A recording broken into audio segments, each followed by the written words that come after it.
have screamed in terror that fine day. Saw that purple wig and did not know what to say. It left me sort of startled and confused. Red lips and white makeup and those big old red shoes. But my daddy tore a knot in me for being so damn rude. He said, son, don't you know that clowns are people too? Clowns are people too. Big red shoes. Clowns are people too. Don't be rude. If you weren't a bit lucky, then this could easily be you. I met your mom when she was up on that old trapeze. What can I say but hey, I had a thing for circus freaks.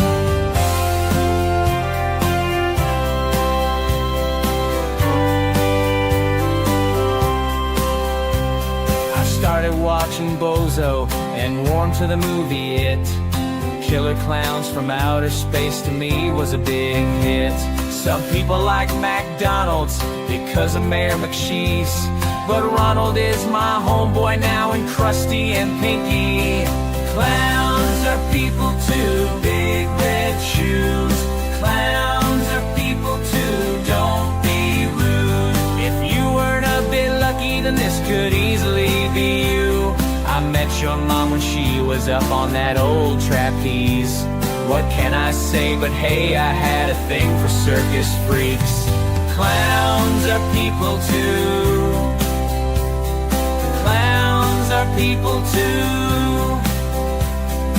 Now I own some tiny horns and got me those red shoes. I don't know much but know one thing that's true.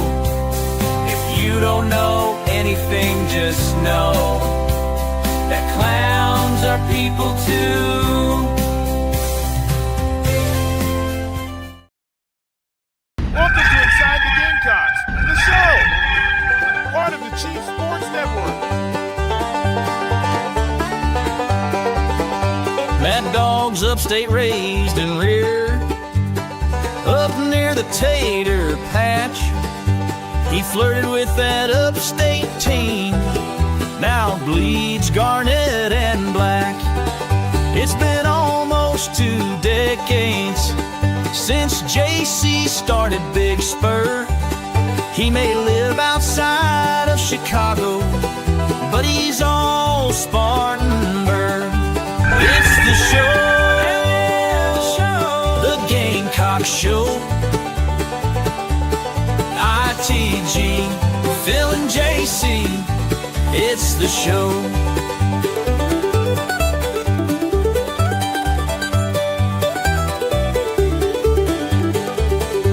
It's fun and entertainment, but also information, things you cannot get on radio. It's the show. Gather around all you Gamecocks, it's the show. The show. Let's go. JC and Mad Dog Mully on the Gamecock Show.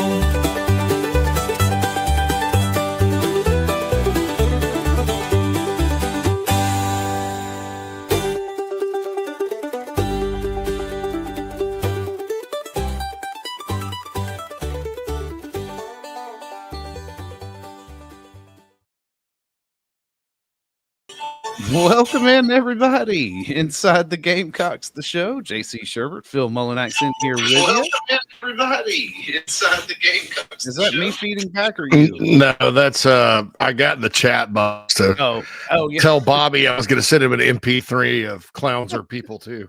I know. And while we were sitting here, I was and it didn't go, so my bad. It was my YouTube app. Yeah, I was just making sure that we didn't, that it wasn't me, but because I've got noise going on in the background of my home since I've got a sick wife at home today again. Tell her. Yeah, Dina got COVID, so not feeling well. Yeah, you knew that. I knew that. Yeah. In the flurry of texts I got yesterday. Oh, I know. Yeah. But hopefully everything is coming around your way, man. Missed you. Yeah, hate not getting on here, but happy you're back today, bro. Yeah, it's good to be back. Just to fill this audience in, I talked about a little on coffee today. My stepkid's grandfather dies suddenly. It's 30 minutes before, and I was having a peach of a day Monday, right? Right. Got up, got a lot done, went to the gym, kind of working on some things to give me more energy throughout the day. And I had it. And I'm over there making a thumbnail for the show. And Nat trips over something in the kitchen because where I broadcast is kind of right next to the kitchen. And then she told me that Jack had passed. Jack was a damn fine man. He's a great American. Served in Korea. Was always nice to me. You can imagine it's kind of awkward being the new husband, and his son was the ex-husband. But when I was in the hospital with vertigo in 2022, you guys remember that, he was one of the people that called me. He and his wife just called to see how I was doing. I mean, couldn't have asked for a nicer individual. Very blessed, because those situations get awkward for a lot of people quickly when you're the new guy and in a strange place like here. This is where I live, but it's not my home. So it's kind of just me, the big-headed Southern guy pulls for that team that has a chicken for a mascot, right? But hell, they don't know where Clemson is, so it's great. Clemson's in Georgia, so it's perfect. I get along well with those folks, but really big Bears fan, Notre Dame fan. I mean, we, after his son passed, we went and picked him up and took him to all Cole's football games last year, or most of them. He could make it to. He had cut his foot, stepped on something, cut his foot, and that kind of was why he was even in a wheelchair. But he had Parkinson's and was kind of on a slow decline, Phil. But this was unexpected. His wife asked him if he wanted some coffee cake, and she got up to fix it for him. He sat at the table and he made a gurgling sound and just passed. Paramedics came, nothing they could do for him. So he's up in heaven. But I needed to be focused on, because there's a lot that I have to do every day, and I'm not complaining, man. I got a dream job. I make money doing this, which is stuff I'd be doing anyway. If I wasn't doing this, I'd be in the chat box with all y'all mixing it up every day. Probably about to get fired. I hope nobody out there get fired now. Yeah, that's right. Yeah, hold on. But yeah, so I just felt like, because if I sat there and went through with the show and got up in a guy, that my focus kind of needed to be on things around here, because those boys have been through a lot. They're young, and you just don't know young people, but they took it well. They were fine. And I can't guarantee I'll be here for the rest of the week if there's a wake or a funeral that pops up that I need to go to, because I definitely will go pay my respects and be with Nat. But got back in the saddle today and glad to be back, because Phil, as you can attest to, I had a lot to say. I know. I had a lot to freaking say. There was. We had a list, man. We were going to have a hell of a show Monday, man. I'd gotten up and read some articles that pissed me off. Same. Thinking of these videos, topics and stuff. And, I was raring to go. And I was like, oh, but that just hit me. I wouldn't have been in a good mood. I'd have been very distracted and, all that good stuff. But I'm glad to be here. Clint from the Nana Sports chat box says his dad had Parkinson's, a ugly disease. Yeah, my great grandmother had Parkinson's for a long time. My grandmother, who actually recently passed, and it's another thing about it. It's like the 8th person that's just died that have either been friends of mine, family of Nat, friends of Nat's related to just in our little circle here. This is getting far too often. And I was kind of spoiled growing up until my dad passed in 1995. I had only lost like my great grandmother that had Parkinson's. She died in 92. That was the first funeral I'd ever been to in my life. I was 15, 16 damn years old. So I was fortunate, and God blessed me with that. But I think everything kind of equals out at some point. And, so it's just time to go through it. But I couldn't believe it. It just happened so suddenly, and just shows you that life is precious, and hug the people you love, because you just never know. You never know. And Jack will be missed. Like I said, he's a great man. I wish I'd have known him more, but I did know him, did have the privilege of knowing him for about 2.5 years, and first class. If I can end up like him and as graceful and awesome in my old age as he was, I'd be pretty happy. So, I had Craig in the chat box. I had 3 grandparents. Yeah, My grandmother on my mom's side passed in '02, and she was in bad health for a while. But like I said, my grandmother lived to be 91 on my dad's side. She just passed in July, and my grandfather passed in 17. And he lived for a long time. He had a full head of hair till the day he died, and it was black until he turned 72. So people get scared when I shave my head short. They're like, and Phil, I'm not trying to offend you here, dude, because bald is beautiful, right? Oh no, please. But yeah. I mean, offense. the ladies are like, aren't you worried it's not going to grow back? No. Look at my eyebrows, woman. I don't think that's how it works. Yeah, it's like it'll grow. Trust me, it'll grow back. But Clint never met his dad's father. He was born in the 1890s. We had a friend, Man. We had a friend like that, Bill. Remember Bill? Oh my goodness, yeah. Bill's father was born in the early 1900s. If He I was recall, in the Civil War, I thought. right? Anyway, yeah, Craig, and you're lucky because I think when you get to know old people that are older, they enrich your lives and stuff. For sure. And I'll be honest. When I was younger, I didn't appreciate that. Always, when you're a teenager or whatever, you're kind of trying. And I guess that's naturally how we're all wired. Is we have to go feel our way through life, and then we go back and go, gosh, you were right about that. And before you know it, there's a blink of an eye, and everybody's gone. So, anyway, got a big show for you here. The first topic I want to get to today. All right, so basketball, and I'm not glad basketball lost another game, but it's relevant. And Phil, here's the question I have. Okay, so I'm noticing this. With my job, it's one of the big parts of what I do that ties everything together is paying attention to the fan base, right? And what they want, their wants and needs and feel, and sometimes I don't always agree with some of the fans, and I'll argue and debate, but if I don't really know what the feel is, I'm going to fail at what I do, and so I kind of look all over, not just the audience we have, but the fan base at large. And what I notice is there is a lot of hurt and pain about this basketball season. And,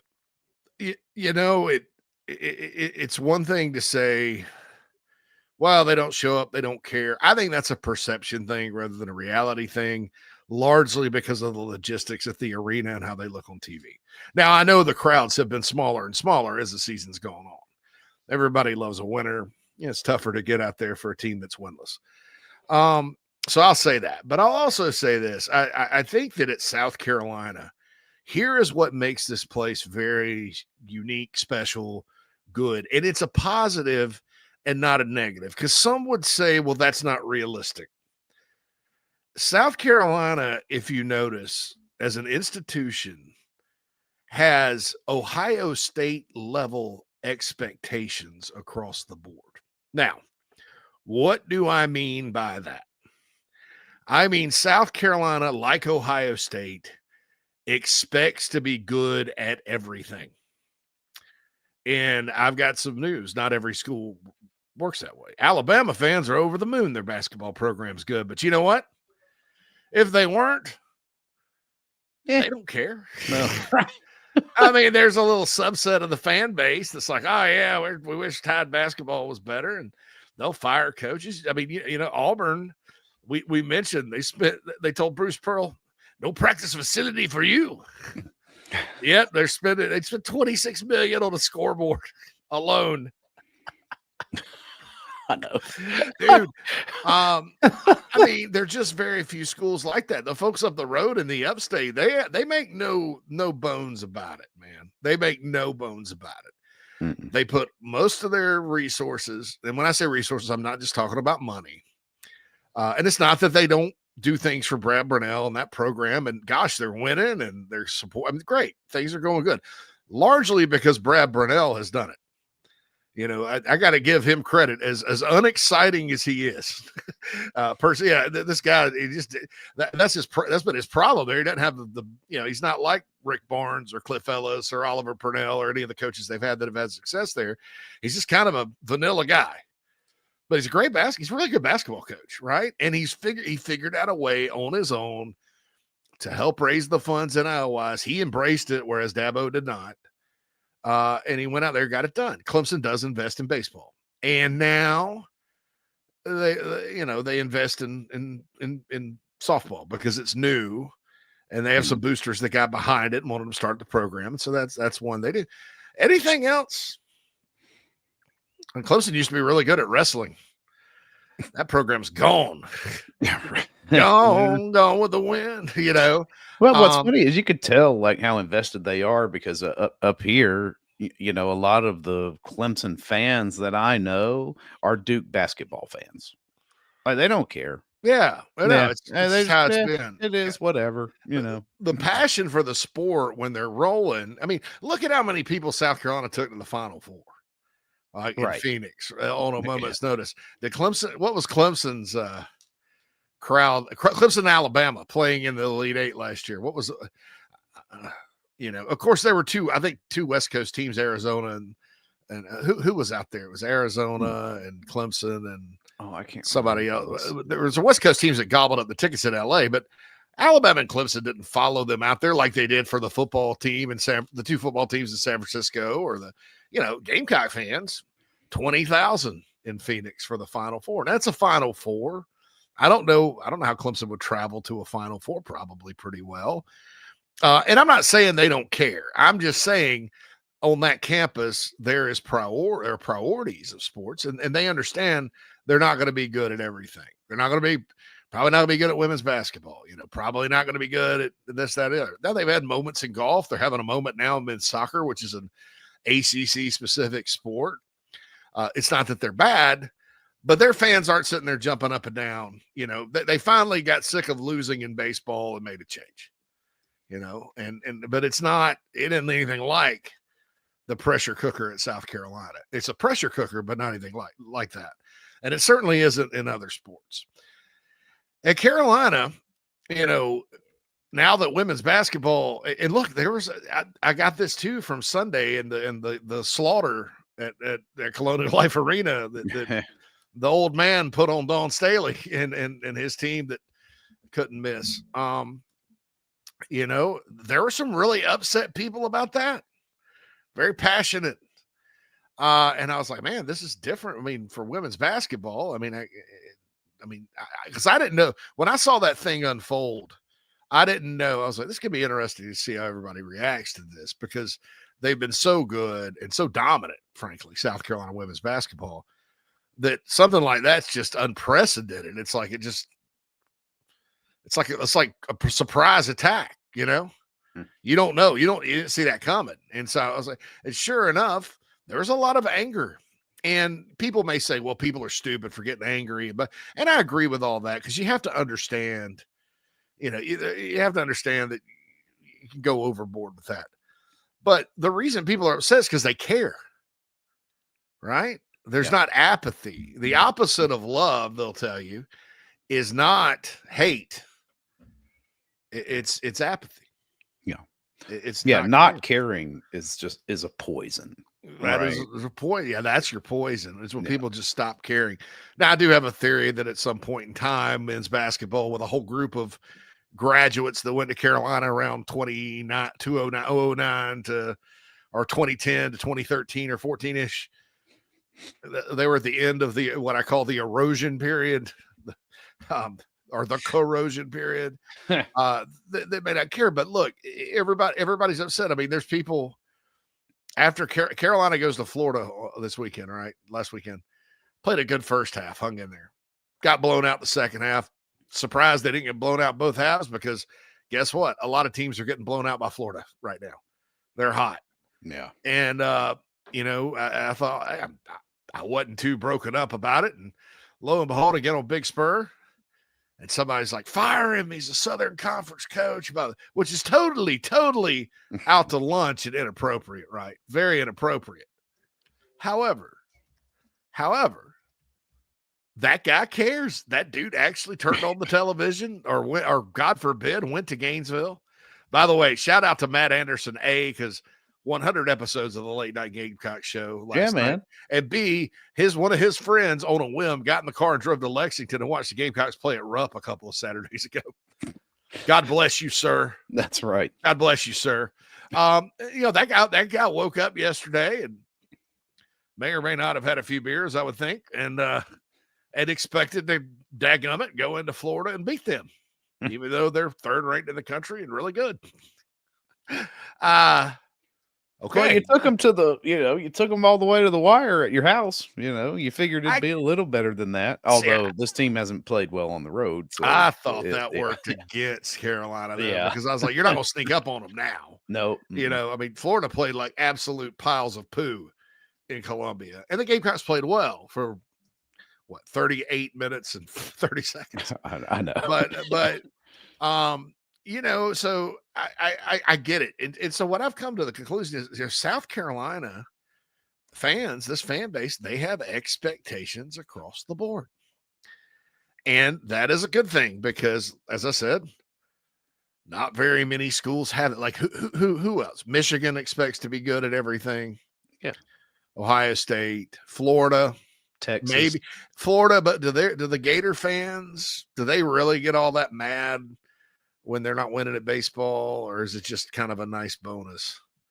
I don't know. They are good at everything, but do they expect to be? Mm. I mean, in the SEC, LSU is as blessed as they are. That's my word of the day, blessed. By living in smack dab in the middle of great athletes in all sports. Yeah, they're excited because Kim Mulkey's there. Did you ever hear much outside of 1 year about LSU women? No. They don't get mad when they lost in women's basketball. The men's program there is interesting because, Phil, LSU men's basketball goes like this, and they've totally accepted it. All right, we're going to hire a coach. We're going to go. We're going to cheat. I guess we call it cheating. They call it maybe going to cycle up in recruiting. Get a lot of good players. And sometimes when they had Johnny Jones as their coach, that worked against them. They weren't even good when they had really good players. And then we're going to go to a Final Four, make a deep run, and then inevitably a scandal will happen. And the whole thing will come crashing down. We'll have to start over. But that's okay because we have our Tigers on Saturday night in Baton Rouge. It's all right. And they have baseball, right, at LSU. Yeah, right. Mm-hmm. Tennessee, I mean, they're happy to be good at baseball right now. They're happy to be good at men's basketball. Yeah, there's definitely certain programs who live and die by football, right? But like seriously, I think Tennessee is one of those. Like, everything else is nice. LSU, same thing. Yeah. So long as football's good.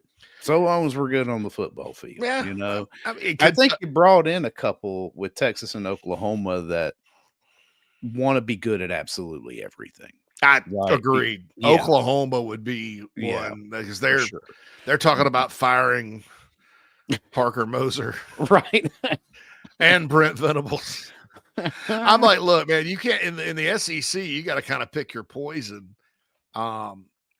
because you've got softball wrapped up, and the SEC. And here's the other crazy thing about it. Is I've found more and more as the years go on, Phil, because I look at the post and I look at the video numbers and all that. Mm-hmm. What are people consuming? People don't read about, they don't discuss, they don't comment on things they don't care about. Right. We're all too busy, right? I find more and more people caring about softball now. That may be the next sport that there's expectations. I was just about to say, and Coach Woodard is doing us no service whatsoever. By somebody put something about softball the other day, and I had like 1,500 views, and everybody's like, "Yeah." I'm like, "Yeah, let's go." Okay. All right, so look, and so here's the thing. So all right, so here's the conundrum for Ray Tanner and. Because I think Eric Hyman didn't fundamentally in his heart did not believe South Carolina could be good at everything. I wonder what he thinks about North Carolina, though. Right. I probably thought North Carolina could be. So anyway, beside that point, and those that please don't get mad at me about that. That's my opinion. So what with the challenge for Ray Tanner and now Jeremiah Donati is how the hell do you do this here? Mm-hmm. because you're talking about an athletics program that's been, I guess if you look at the whole athletics program, it's up and coming, right? Yeah. No, South Carolina at no point had the amount of success that it has had between the year 2000 and now at any point during the first 100 years of Gamecock sports. In fact, it was nothing but, a blip on the radar in men's basketball during a completely different era under Frank McGuire, and a different era for a lot of reasons. Not only just being in the ACC. Okay. Some hope in baseball in the 70s, getting all the way with Bobby Richardson and June Raines, right? That little bridge. And then Tanner, the hope of Tanner at the turn of the century, and the hope of a Lou Holtz coming in. Since then, there's bowl games just about every year in football. There's been top recruits come here in different big sports. There's been first, number one draft pick in the NFL draft. Football's about to set the record for NFL draft picks. There were 3 straight 11-win seasons, an SEC East title, a Final Four in men's basketball, a national championship, and women's track started it off. Ray Tanner and what he did with the national titles, trips to Omaha, and then Dawn Staley is winning titles. I believe the women's soccer team's been to the College Cup or whatever that's called. There's been SEC championships, and the University of South Carolina had never done jack squat in any of it.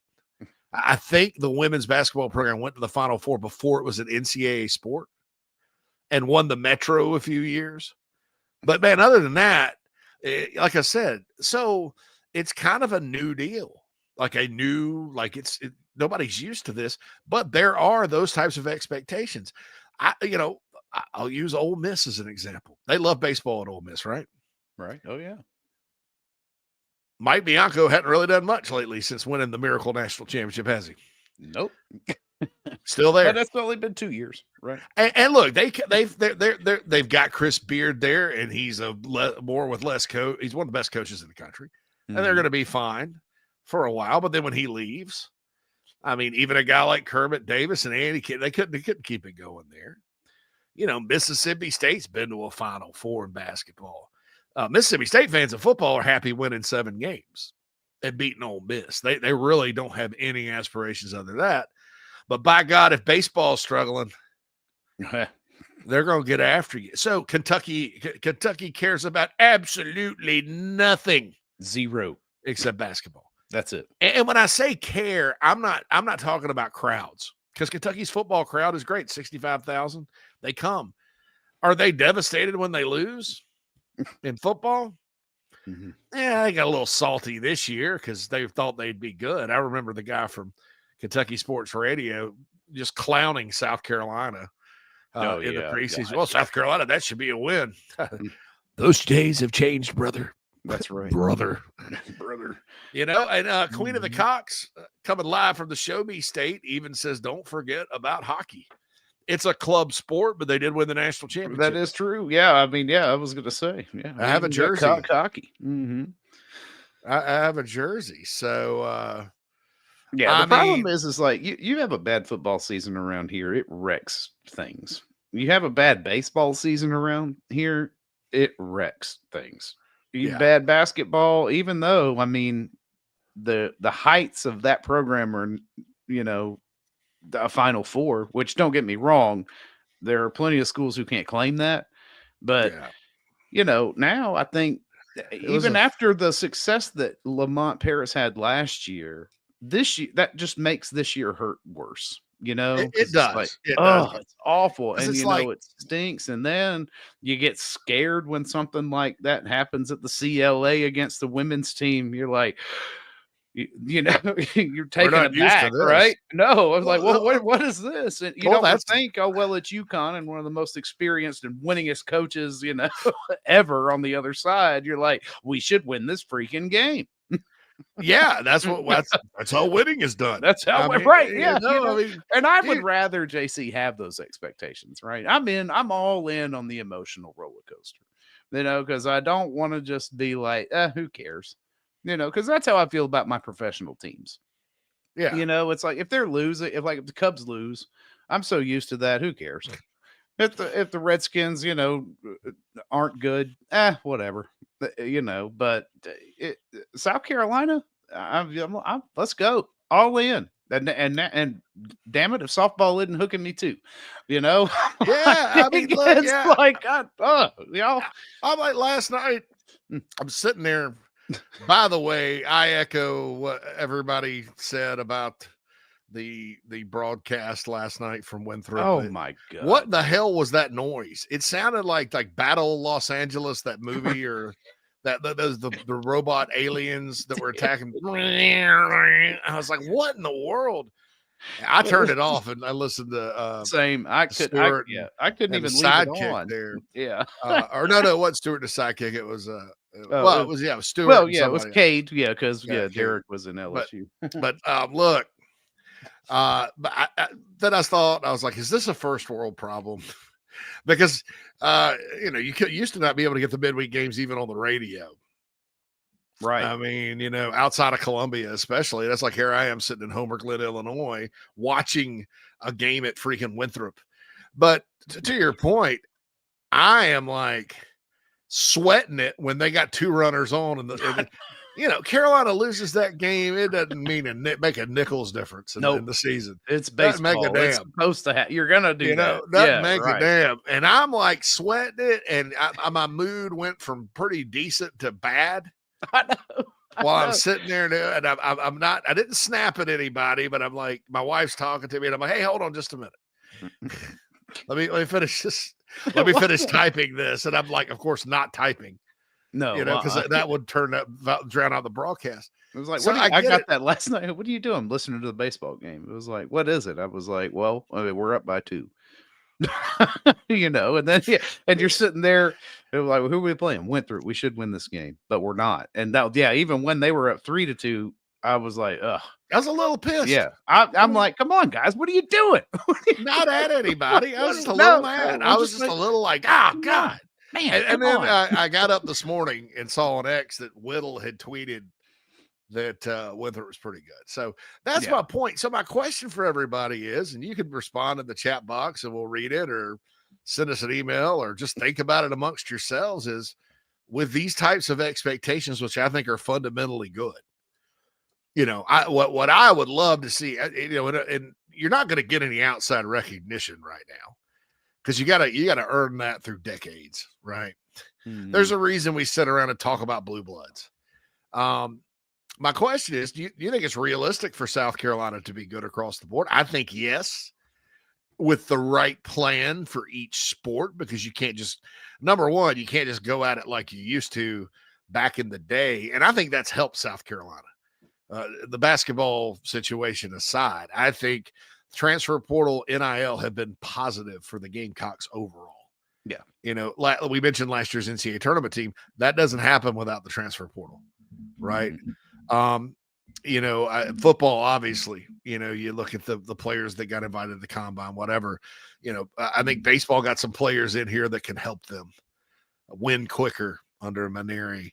Obviously softball has benefited from the transfer portal, right. And women's basketball has too. I mean, as good as they are. So everybody that was scared of this era, I think, needs to embrace it and just say, hey, but as far as resources go, when you look at Ohio State, as great as that's one of the most money-making athletic departments in America. They got money at Ohio State, $38 million in the hole. That will never happen at South Carolina. Nobody could. They will never allow it. The state won't allow it to happen. I'm surprised the state of Ohio, like, that number was shocking to me. I was like, how do you let a state-funded institution go $38 million in the red for sports? Yeah. What? And then my immediate thought was, well, that damn sure ain't gonna happen here. Yeah. I mean, COVID was the exception, right? That's because it was it was what it was. Yeah, exactly. My understanding is it didn't have much to do with COVID. It was more coaching buyouts. I think they paid a pretty good penny to buy out their basketball coach, which is why they ended up promoting from within when Lamont turned it down. Interesting, huh? Yeah. I think they thought they could go kind of get Lamont on the cheap and bring him home because it's Ohio State. And then when that didn't work out, they were like, "Hey, you want this job? Because Yeah. we got to go spend this money in football." Yeah. Right. Ticket sales, they were like lacking an extra home game, which they ultimately got, but keep in mind they don't keep the playoff money, blah, blah, blah. I think South Carolina can be good at everything. I really do. And I think this, if you look across all the sports, Phil, and I'll wrap up with this because I know we got to get to our first break. So you can hit the music if you'd like. Yeah, no worries. Yeah. You know what the key to it all has been? And you see this at Dixie Youth Baseball or, Little League or whatever. I'm going to tell you this right now. When the best of South Carolina competes in sports, no matter what the sport, good things happen more often than not. You see it. You see it, national tournaments on the youth level. There's great athletes and great football players, softball players, basketball players, baseball players, soccer players in our state. And that's the key. It's kind of been a challenge sometimes to keep them. But if you keep doing that and you commit to that, you have a foundation that will give you a chance against anybody. And, hey, state with about 5.8 million people, that's not bad. And hadn't always had that many, unfortunately. Unfortunately, for those of you guys who have to drive around in traffic from an athletic standpoint, it's good. So, yeah. Anyway, I think it's interesting to kind of look at that. And first of all, to get overwhelmed with how you're going to fund it all in this new era and stuff. But then second, to understand that for years, everybody thought this was a drawback to be in this state. Now we're seeing it's a positive. Yeah. It's a positive. Yeah, you could turn it right around. And I see it sleeting in Williamston, South Carolina, though. Yeah, it is. It's we got flurries up here in Taylor's. Flurries and Taylors. Oh, my gosh. The sun's shining, but there's still snow on the ground because it's 16. All right, Inside the Gamecocks, the show. If you want to support NIL, we got a new thing, coffee. Go to GamecockCoffee.com and get you some Rise and Shine. Those of you that were Carolina Rise members will see the logo. That's where it went. It's now a coffee brand. New Orleans Roast Gourmet Coffee.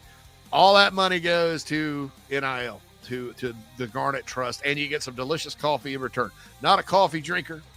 That's okay. Go to GamecockCoffee.com. Get you some for the coffee drinker in your life, and the Cocky Corn, New Orleans Gourmet Popcorn. GamecockCoffee.com. That's the sponsor of Coffee, the morning show. And Clint, there was a coffee this morning, but that helps support NIL and get the funds in for all that. GamecockCoffee.com. We'll be back after these messages on Inside the Gamecocks, the show. It's gone! That ball is going to be out of here! Fair ball in the corner! The atmosphere in Founders Park is electric. There's nothing like being loud and proud for our Gamecocks. Gamecock Traditions proudly supports Carolina baseball and wants you to look your best while you're at the ballpark. Come see us and choose from the best selection of game hats, hoodies, shirts, and all that entails the baseball logo. From tailgate gear to jewelry and plenty for your kids, Gamecock Traditions is your Gamecock baseball locker room. Don't forget, we have the widest selection for all sports and USC apparel. Come see us in Lexington or in the Village at Sandhill, or order online and have it shipped to your doorstep at GamecockTraditions.com. Go Gamecocks!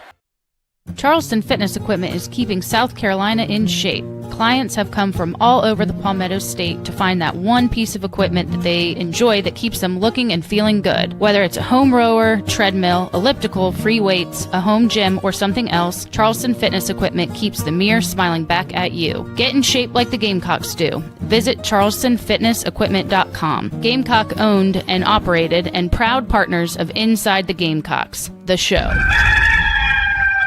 We got started in 1979. Because we're a manufacturer, we're able to control our costs. That's why we like to manufacture as much of the product as we can, because in our factory stores we can offer a competitive edge over other people around the country. When people come into one of our Palm Casuals, it's like they're buying their car at Detroit. They're going right to the factory and buying their car. 30-day money-back guarantee. That's a big deal with us. I mean, we give 30 days to do anything. I mean, return it, change it, get a different color, get your money back.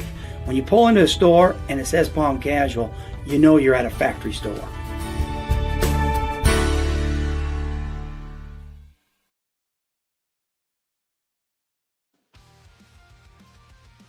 Welcome back, everybody, inside the Gamecocks The Show. JC and Phil Mad Dog Mullinex in with you.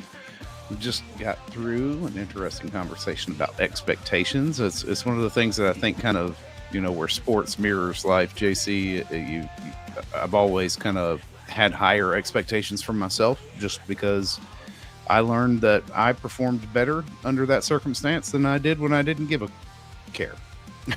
and learned at an early age that apathy is poison. Yeah, it really is. Yeah, I'm downright horrible at things I don't care about. Yeah, right. I mean, it just the way it is, Yeah. I'm just, I'm that type of person. I'm just, if I'm not interested in it, I'm just, Yeah, right. So anyway, he said, the Queen of the Cock said, with NIL, it's hard to answer. We're going to put towards football, women's basketball, baseball first, I would assume. Actually, NIL, with the rev share, it's based on the revenue you bring in. Men's basketball is number 2 on that. It's a revenue sport. As far as softball and things like that go, yeah, women's basketball and baseball will probably be first in line for all of that good stuff. And the Queen of the Cocks coming in from the Nana Sports chat box. For those of you listening on podcast, wondering what the hell I'm talking about. So that's that. All right. So that wasn't the thing that was really getting me fired up, though, Phil. Oh, yeah. No. The second thing is, yeah. Our second topic was one that really got me going, too. I literally sat there and was like, wow.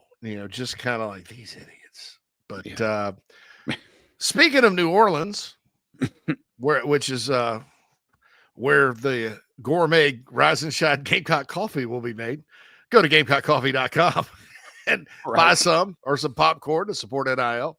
Y'all are going to hear me say that a lot. Greg Sankey, Shane Beamer mentioned it on X the other day that he and Donati were heading into New Orleans for these meetings where the Big Ten and SEC will both meet. And the overlords of the sport will eventually, this is a football meeting, no other sports, decide what direction to go with the playoff and all this stuff. So I'm glad we maybe waited till today, Phil, because I got to read Heather Dinich's piece on it and her inside information as far as what's going to be discussed. Now, the first item is playoff expansion, which I am for. I think 12 is kind of a cattywampus number. If you pick it like Ward and the Beavers did this year, it's going to be a disaster. I think the people out there, that were talking about how much they loved that SMU was that they're intellectually dishonest people that don't have the sport. They don't understand the sport. They don't get it. Right. And it's funny because these people are now using the words invitational, like the ACC. That's Dabo said that, which I'll give Dabo a pass for what he says. Dabo's trying to do what's best for his program. Right. I'll give anybody that coaches a pass as far as what they say. But now you have ACC quote unquote sources saying it's going to be the Big Ten ACC invitational, blah, blah, blah. If they give auto bids. No. It was actually an invitational this year based on a sorry set of criteria left over from 1988. We talk about the air traffic controller situation in our country and how they need to modernize because they're working on equipment from the 60s. The college football playoff is working on a selection criteria from the 1980s. Now, football's that obviously might be generous. Football's obviously not as dire as our transportation system and our flight radar and things like that, air traffic control system. However, there's your analogy. It's outdated. It's a stupid way to pick it. They're idiots. Okay. And anybody that says otherwise, if this needs to get the hell out of the sport. I mean, there's no planet where SMU belonged or Indiana last year. No. And it didn't even make logical sense. Like, okay, well, this is what they're considering. I mean, because at the end of the day, when they said, oh, it doesn't, at the end of the day, not counting championship weekend at all is dumb because then you end up with SMU ahead of Clemson without a conference championship and only one less loss and a loss head to head. So tell me how that happens, Phil. How does SMU be a higher seed than Clemson? Well, well, they had 2 losses and Clemson had 3. No, but this is the problem: is that you've got a committee who has zero guardrails on their own subjectivity, right? And that's it. And that's why I was like, you sure it's just going back to the 80s? Because it was this, this band of writers that would name a national champion, that would just be like, here, this is the one, right? And that's exactly what you got, was that mentality. And when you look at the composition of the committee itself, why are these people in any way, shape, or form in any sort of position to decide who gets entry into college football's postseason? It's absolutely ridiculous. It's not. There's none. You can't trust it. And no. In basketball, we have controversy every year, and everybody wants to praise them, the basketball committee. But if you really kind of took like the last 4 in and the first 4 out, the last few years, there is some asinine thought process that goes in there. I just don't think administrators need to be in it. I don't care. Look, I would have rather Condoleezza Rice pick the whole damn thing. Leave her on and make her a committee of 1. She's at least intelligent. Mm-hmm. I mean, you just had stupid. I mean, and the writers, everybody's like, well, give the writers credit. They got the number 1 team right most years. How hard is that? Right. I mean, that's pretty easy. You took the team that was undefeated. Undefeated. I know. And he ranked at number 1 at the end of the year after the Bulls. Congratulations. And then in some years where there was a decision, you completely crap the bed. Right. Writers. Like, okay, so, all right, for years, it's the team that's undefeated, right? Well, Colorado in 1990 lost to Illinois. I think they lost to Illinois. And then tied Washington, lost to Illinois. But they beat the almighty Nebraska. Good Lord, by God, Cornhuskers and Oklahoma and won the Big 8. Meanwhile, Georgia Tech wins the ACC. Because of stupid bowl tie-ins, Tech had to go to the Citrus, where they dominated Nebraska. Right. Colorado goes and plays Notre Dame, and Colorado has a loss and a tie, which they should have been out. They also got 5 downs to win at Missouri that year. That's right. That's right. That should have been. Writers are supposed to be fair, aren't they? Isn't the AP supposed to be the arbiter of truth? How funny that is nowadays, right? How funny that is to say that nowadays. And they voted Colorado number 1 over Tech. Now, would Colorado have beaten Georgia Tech? Probably. But they did it that year. That year, Michigan squeaked by Jake Plummer in Arizona State in the Rose Bowl, and Nebraska took Peyton Manning and Tennessee to the woodshed. There was no question. Number 1, Charles Woodson won the Heisman that year. That was a joke. And then there was no question that Nebraska team would have destroyed Michigan had they played them. Right. Destroyed them, Phil. They weren't even in the same stratosphere. That Nebraska team was, boy, they were good. Mm-hmm. And they beat Tennessee's ass and Peyton Manning in the Orange Bowl. But because of stupid bowl tie-ins back then, you don't get to see that.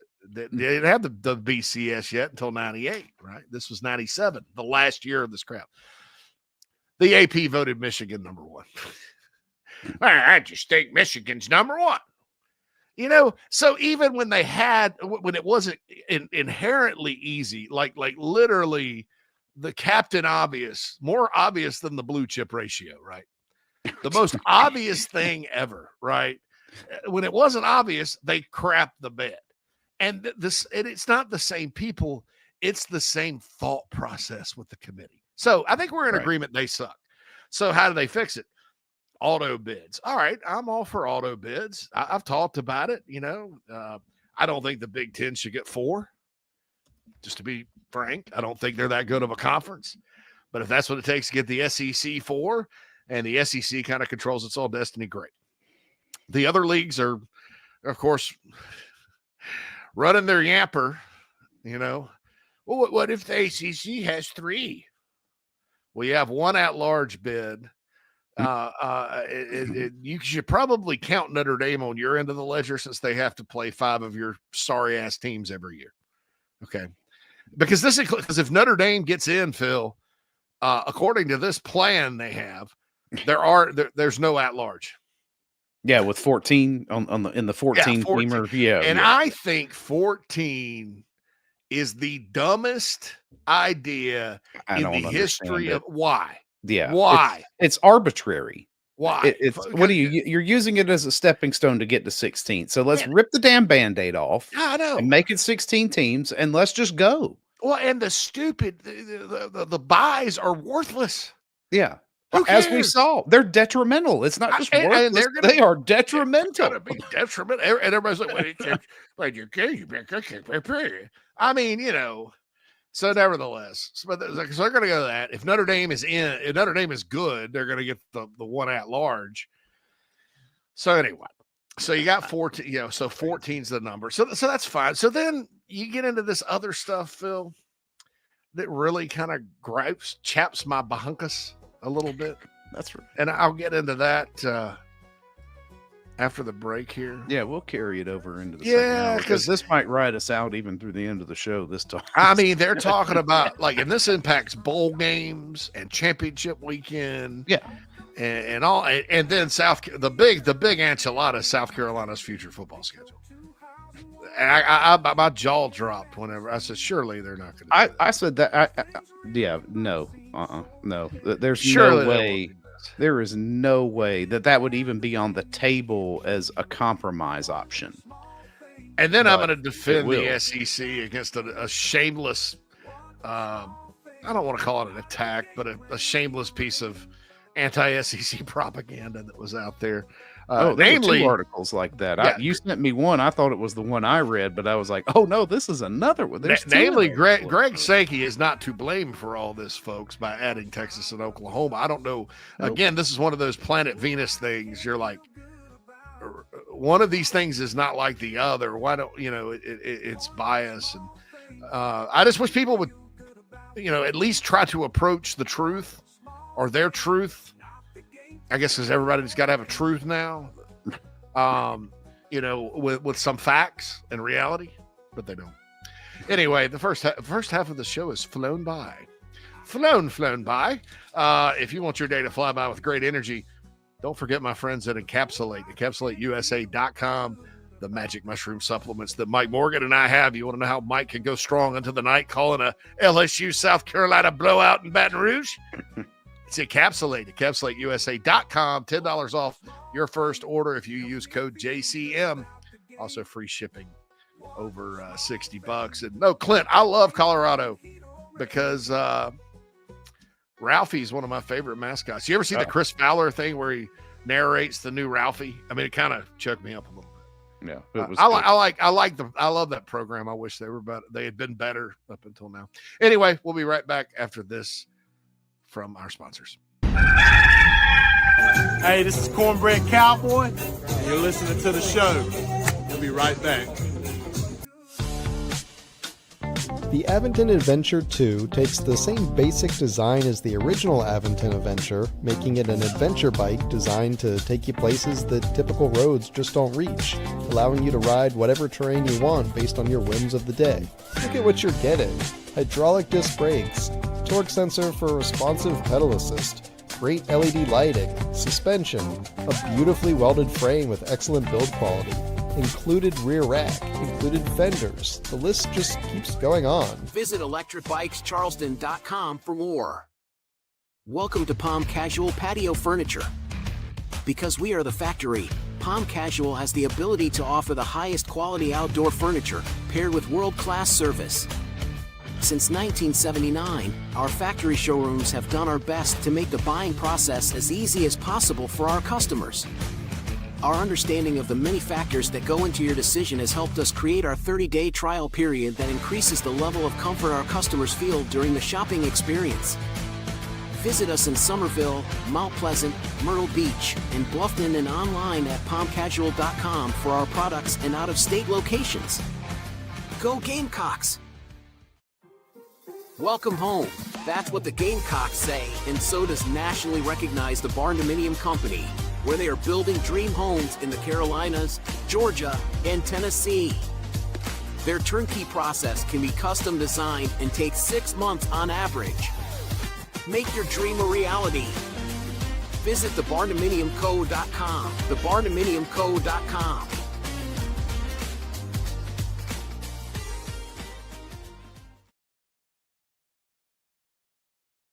Mike here for one of the better dining options in the capital city. You know, when I first moved there, I asked people around the radio station, where are the best wings? Well, the consensus was D's Wings. That was then. Today, they still have the best wings, but it's so much more. Now in their new location at 415 Meeting Street in West Columbia, yeah, they get voted the best wings on a routine basis. Yes, they get voted the best sports bar on a routine basis, but they're not just about wings, and really, they're not just a sports bar. It is a family-run local restaurant and bar with 20 TVs and 25 beers on tap. And how about these daily specials? Every Monday night at D's, you've got 75-cent wings from 4 until closing. Tacos on Tuesday. Then on Wednesday, 18 wings and a pitcher of beer for $29. You've also got ribs and oyster bucket specials on Thursday. And no matter how big the party is, 20 or more, no problem. Just call ahead of time and they'll take terrific care of you. They'll do takeout as well. And guess what? A human will answer the phone and take the order. Billy and his staff do an outstanding job. Check out D's 415 Meeting Street in West Columbia.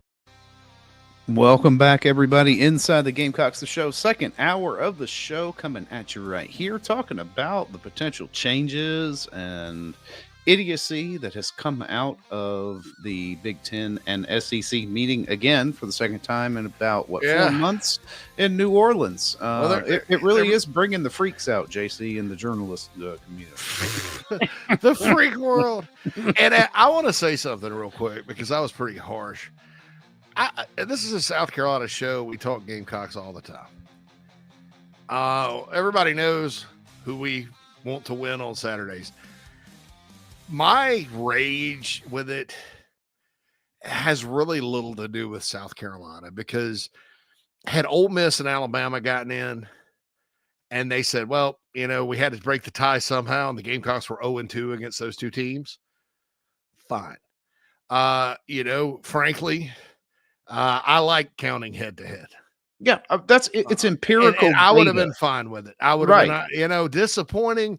Yeah. You know, Mike Morgan made you could make a strong argument for the Gamecocks. You know, I actually think South Carolina's argument was stronger against Tennessee than any of the teams that actually were down near Carolina. But you know, just looking at who the Vols played during the course of the year and the common opponents. But hey, you know, 10-2 beats 9-3. I mean, this isn't poker or black. You know, this isn't poker. We're certain that this beats this. Yeah, I mean, that's kind of what it was. But it has nothing to do with. I'm not going on I'm not carrying a torch saying the Gamecocks should have been in. I think with Notre Dame being in, you know, that there was not room for but two of those SEC teams anyway. I mean, you know, and I just look at Indiana and I look at Penn State. They didn't belong. I mean, sorry, not Penn State, SMU. And SMU was the most egregious one.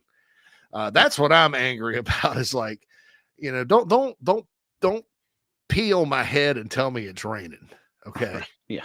You know, and that's just the fakeness, the twisting, the fact that, well, we're not going to count this weekend. Okay. Well, it counts for Iowa State. Right. It's going to count for the teams that lose. Yeah. Is it not? Well, I guess not. You know, well, with the exception of SMU, their precious little rankings, you know. Yeah. Yeah. And it was so dishonest when they kept SMU ahead of Clemson. So that Clemson fan that keeps chiming in the comments, nobody thought Carolina would make the playoffs except you guys. No, that's not true. Like, a lot of people actually did. No, yeah. I mean, there were national pundits who were out there talking about some of them said making the argument. Something said I was like, I wouldn't make that argument for the game. Right. Yeah, that's right. I was like embarrassed. But so well, anyway, that's when you approach the subject, there's one of the things that we can do here that a lot of people can't is separate ourselves emotionally from the outcomes, right? Like South Carolina notwithstanding, even if South Carolina had gone 6-6 and wasn't anywhere near the conversation, I can take an objective look at what happened from this committee and be like, this is asinine. And there's either something driving it or these people just are utterly unqualified to be making these decisions. People that are unqualified to do things, Phil, in my experience, has been that I've noticed, and it's probably true. They're ones that just kind of take like the surface level approach to things and just how it's always been done, and they try to do it and get through. Like it doesn't, and so I don't know, but they also tend to dig into their positions and stay unwavering and do not consider any alternatives, right? Which is exactly what we saw with that frumpy.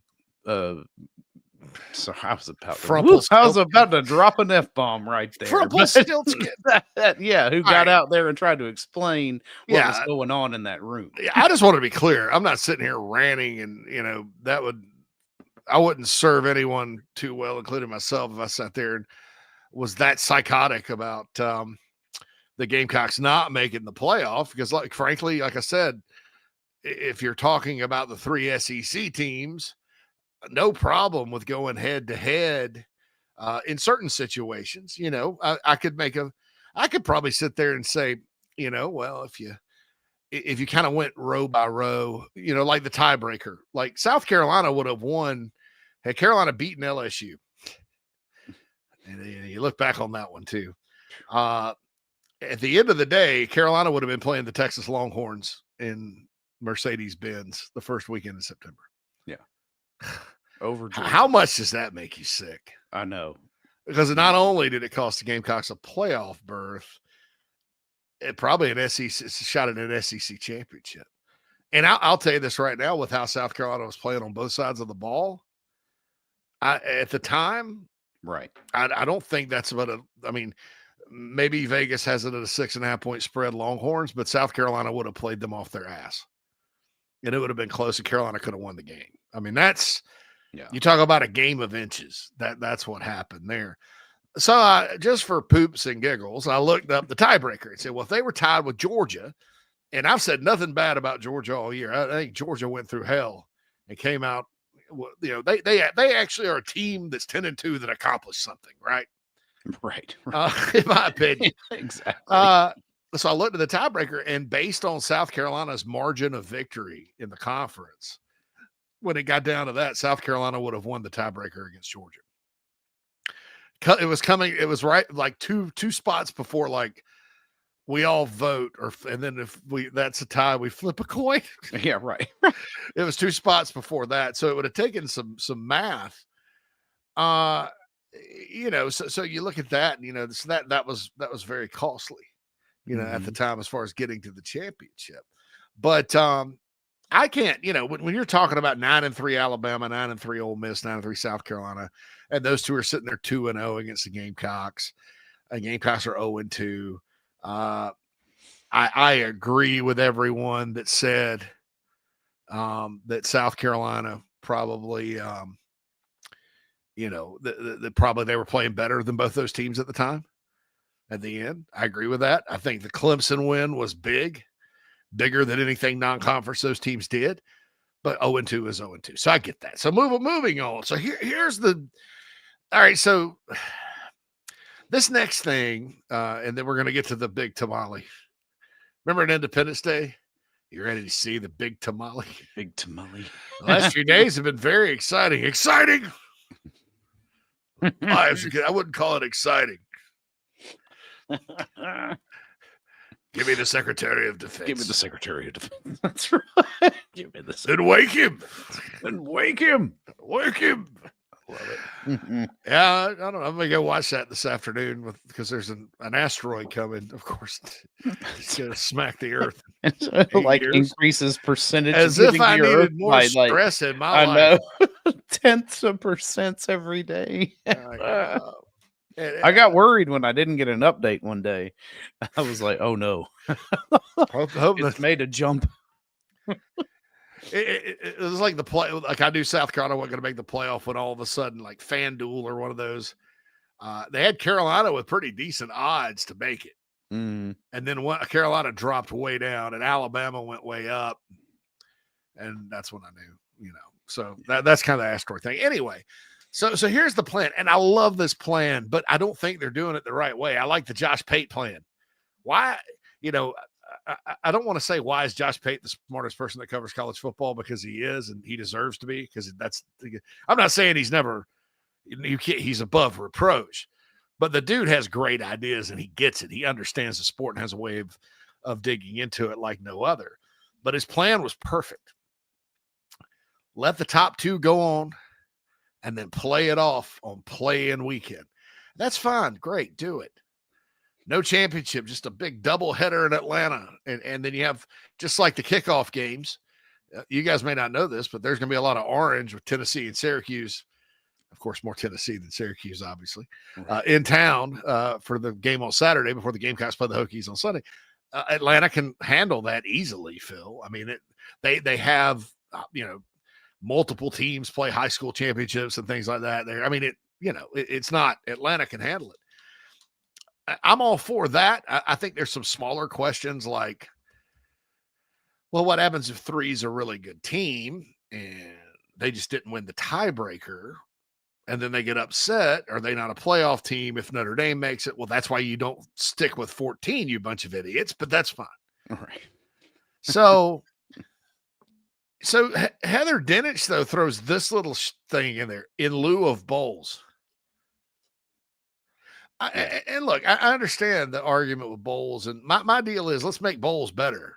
Let's do the things that Mike and I talked about to fix the bowls. Let's make the bowls better, because the season really sucks. It sucks for the season to end Thanksgiving.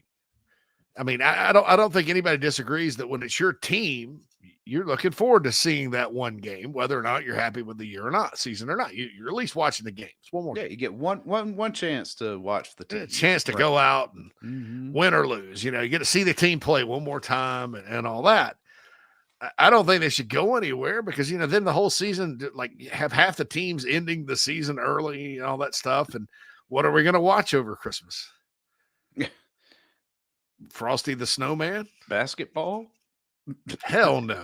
No. They don't even play basketball in December and anymore. It's not even there, right? Yeah, it's so sparse. They What do you play get? one game a NBA? What do you look? No. But so No. So that I was all against that. And if anything, maybe I so if you go with like a 3-6 or 4-5 model with 4 versus 5, 3 versus 6, I think that's fair to get a playoff berth. But then the losing teams need to be able to go play in a bowl. I mean, they may decline the bowl bid or whatever the hell whatever. Yeah. But they need to make the bowl games better and more relevant, and by doing some changes with them, not do away with them. Yeah. Because if you're going to do away with them, you may as well expand the playoff to like 24. So where 24 teams get in the play. I mean, because don't just, anyway. So, so we have that. And so I'm all for play-in weekend, man. I'm not for do it instead of bowls. I mean, because then, like, what if the Clemson game, like, you're South Carolina and you've had a good year. Maybe you're 8-3 or whatever, and you're just down. You're not one of the top 6 because everybody else is good. Tiebreakers didn't go your way. You play that Clemson game, your season just ends. Yeah. It just sucks. It's done. I mean, come on. Let's just rock and roll. Yeah. Let's fix the bowls and let's figure all this out. So But I'm all for the play-in weekend. The question does become, are you leaving a good SEC team out or a Big Ten team if you do it in that conference? Are you leaving them out if they get upset, right? Of course, the other way to look at it is then you get into this whole, we're not going to count what happens because we want people to try. And you get that third place team is like, we're a lock. Why do we have to go play? Yeah. That kind of thing. There's no easy way to do it. I just like more chances for more teams at the playoff and the SEC controls it. Put it in, I can live with people in Birmingham. It's I don't know how you end up doing with all the transfers and the roster turnover, a fair schedule year to year.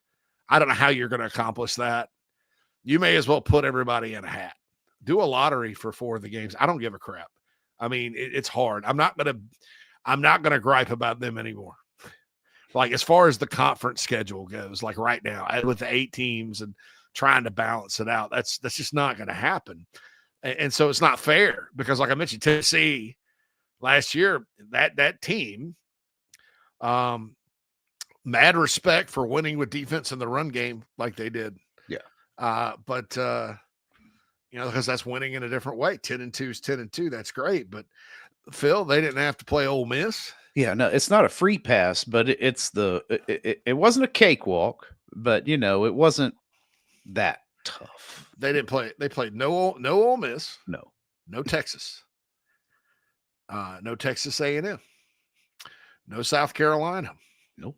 No LSU.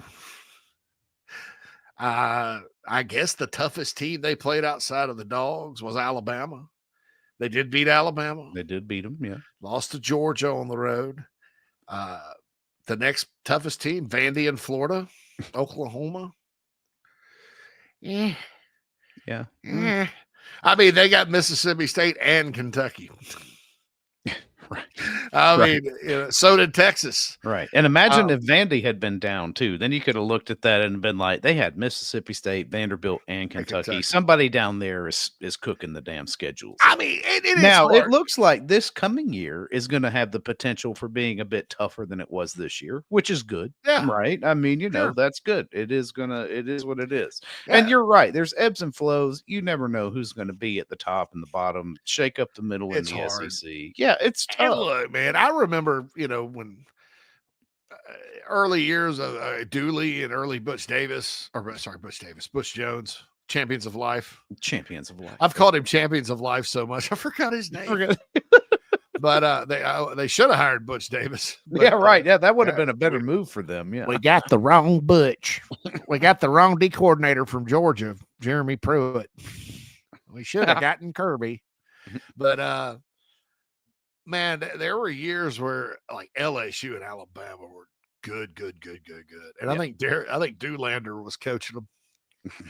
Boy, they had both. And that was just that year. LSU cycled on to the schedule. And LSU, weird thing about that series, Phil, LSU and Tennessee don't play a whole lot.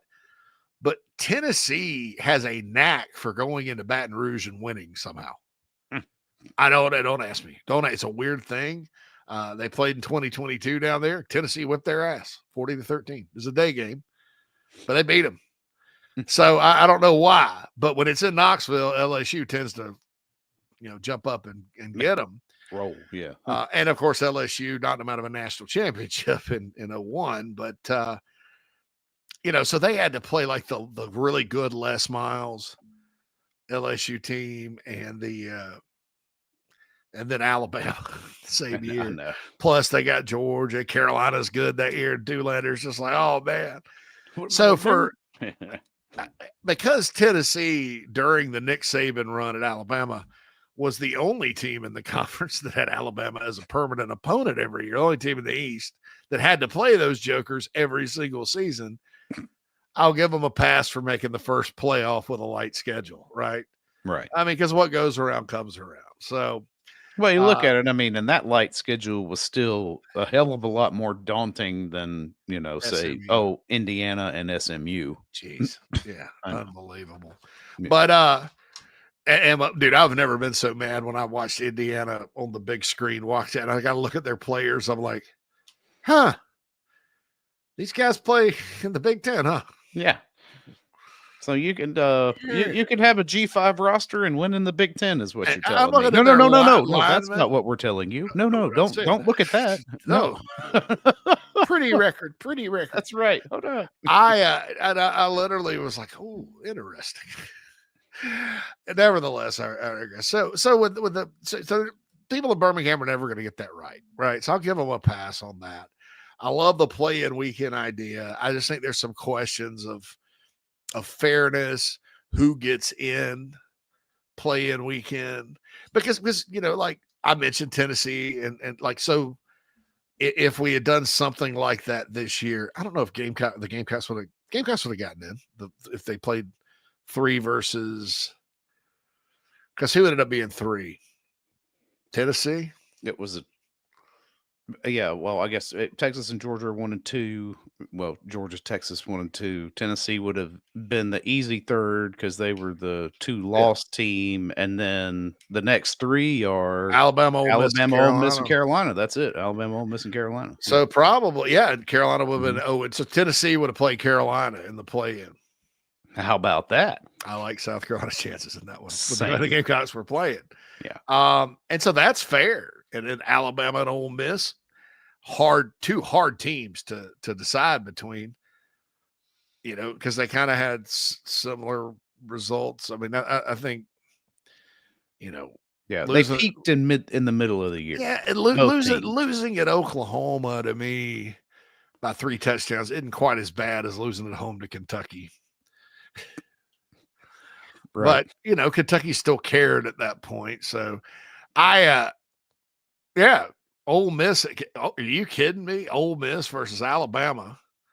I mean, Ole Miss fans hate Alabama. And Alabama always looks at them as like little brother.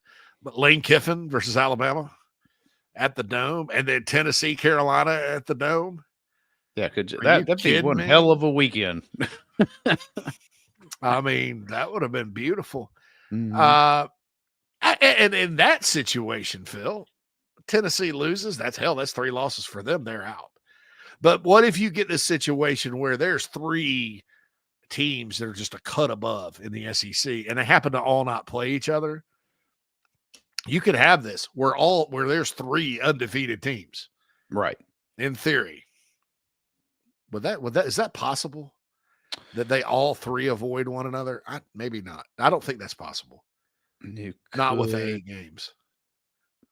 I may be wrong about that. Well, let's say one's 11-1. Right. Yeah, let's say it's Alabama and Auburn, and then who didn't play Alabama this year? Florida. Let's just say Alabama, Auburn, and Florida. Right? Mm-hmm. Did Florida play? Florida did not play Auburn or Alabama. Yeah, I don't think so. No. Let's go Florida then. And Gators are 12-0. And then Alabama's 12-0 and won the Iron Bowl by 1, and Auburn's 11-1. And then you send Auburn to play Tennessee or whoever, and in the play-in, and then they're upset because they lost the Iron Bowl by a point, and they get their ass beat. They're 11-2, and they miss a 14-team playoff, or a 14-team. 16, that team's still getting in. 14, you're going to have to hope Notre Dame loses, or loses more than 2 or 3. So I just don't know. But that is also the fact that is true just drives me insane.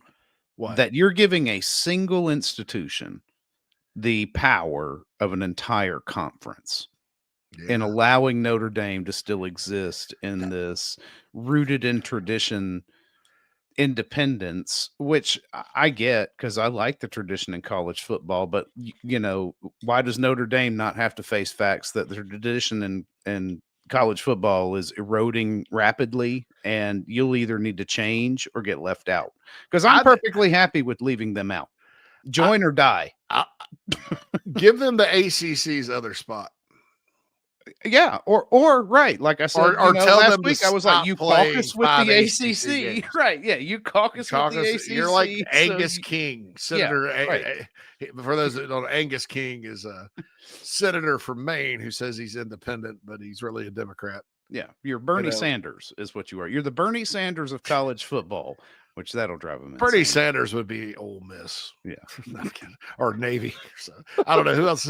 Who's independent? Liberty. That's Bernie UConn. UConn. Oh, I'll tell you this.